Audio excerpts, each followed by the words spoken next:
What we want to start to explore in this problem, or in this series, is how to find the lowest common denominator of two rational expressions.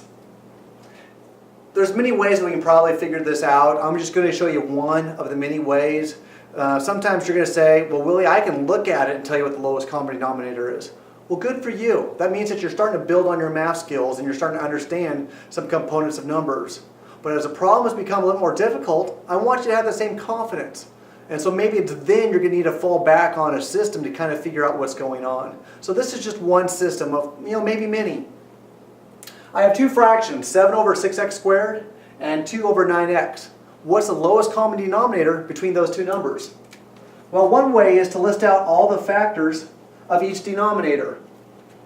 Of the 6x squared, I have factors of 3, 2, x, and an x. Factors of the second denominator, 9x, is a 3 times a 3 times an x.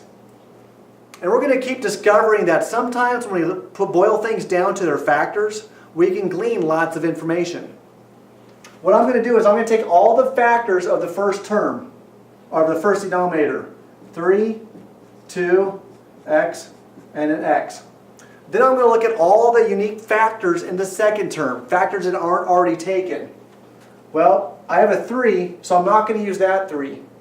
But I have a second 3. So I need to make sure that I have at least 2 3's in this component down here. And there's an x, and since I already have one x down here, I don't need to use that.